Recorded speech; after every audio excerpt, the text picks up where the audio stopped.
Assalamualaikum warahmatullahi wabarakatuh.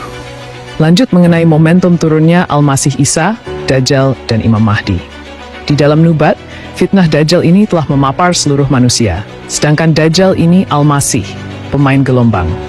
Tidak merusak fisiknya, tapi merusak gelombang kesadaran manusia. Maka yang bisa menyelamatkan manusia pun adalah pemain gelombang.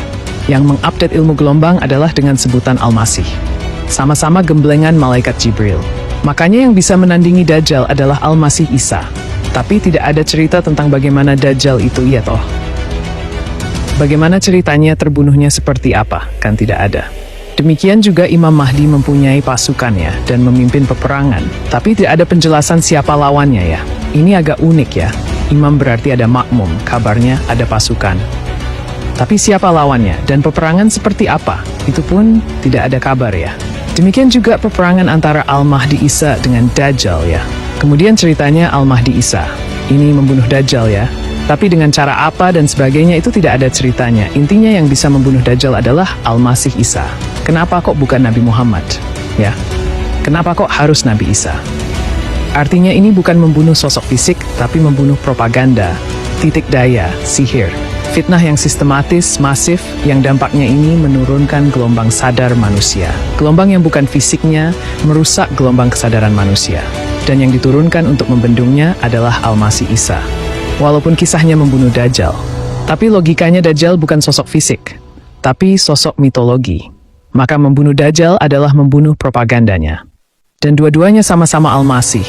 Itu artinya peperangan Al-Masih di dunia. Deng-deng. Dan ini persis seperti yang kami sampaikan di edisi yang kemarin. Perang bintang, perang langit yang kemudian terjadi di dunia.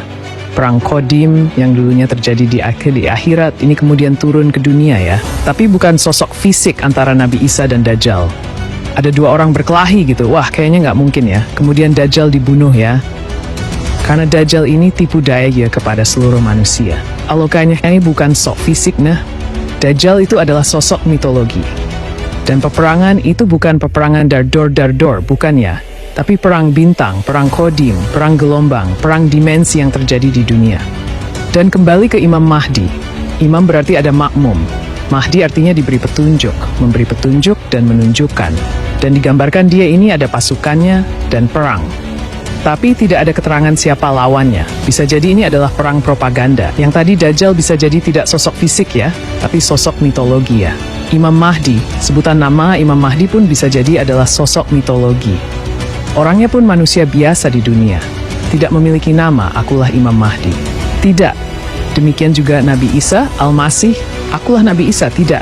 Dajjal pun demikian. Aku ini Dajjal, tidak. Turun di terminal dari Gojek sudah pasti dihantam massa. Ya toh, boro-boro mau tipu daya turun dari Gojek sudah digebukin massa. Lo kenapa digebukin? Kamunya Dajjal, lo kok kamu tahu? Kamu matamu satu, arti kamu kafir. Itu kan Dajjal lo ya. Boro-boro mau tipu daya seluruh manusia, kalau kayak gitu ya.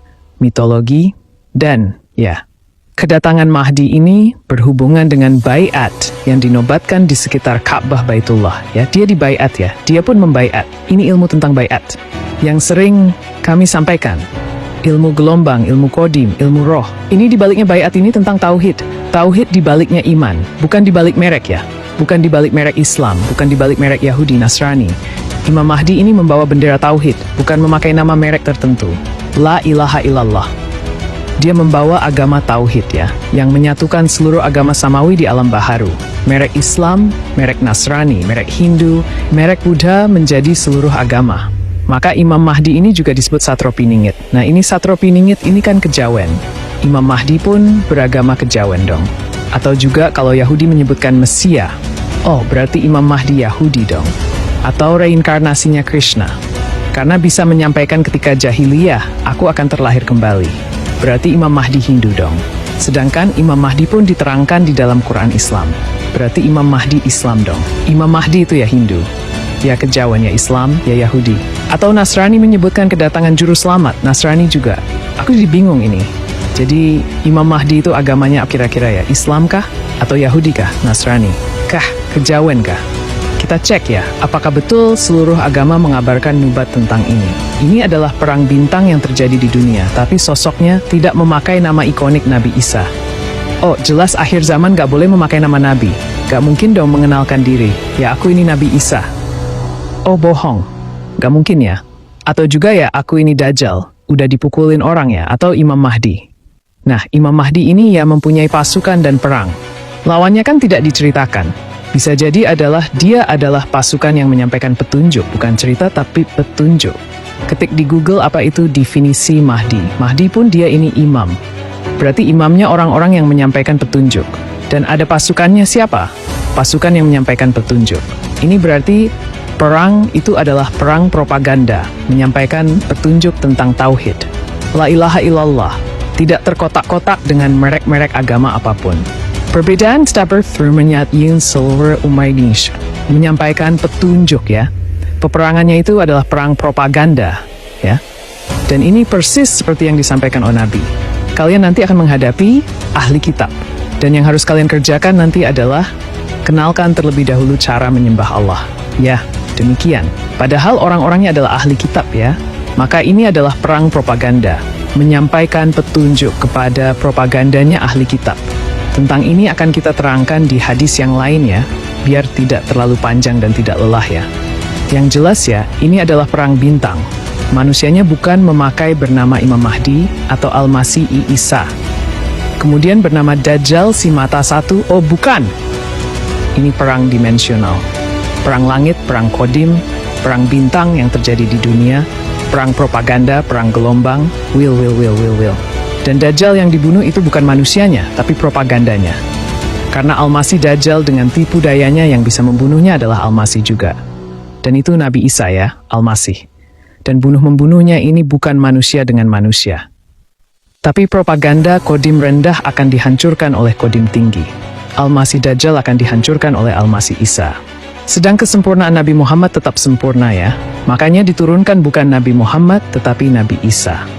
Karena zaman itu, yang hilang adalah mata rohani manusia.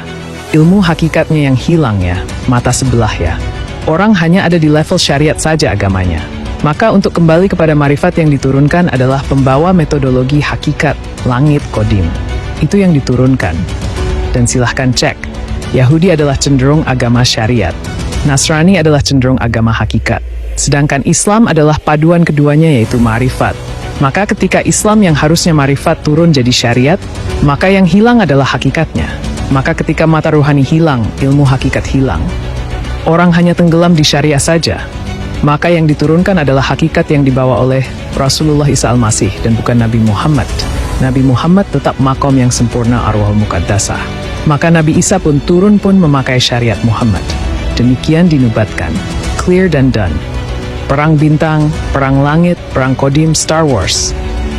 Yang terjadi di dunia ketika munculnya kedatangan Al-Masih Isa di dunia yang membawa metodologi kodim menjadi ilmu yang terurai, ilmiah detail, dan menyelamatkan sebanyak-banyak manusia. Dan ketik di Google, Quran setelah Bani Israel membuat kerusakan besar di dunia. Yang kedua. Sedangkan semua propaganda di baliknya kiblat sosok metodologi Dajjal adalah Israel merusak dunia, merusak sistem, merusak semuanya. Dan ini telah terjadi di mana-mana. Inilah kerusakan dunia diakibatkan Bani Israel. Kerusakan di dunia. Yang tokoh figurnya, sosok mitologinya adalah Dajjal. Ini telah terjadi. Dan telah turun manusia yang menyampaikan metodologi kodim ke dunia. Metodologi langit, ilmu langit.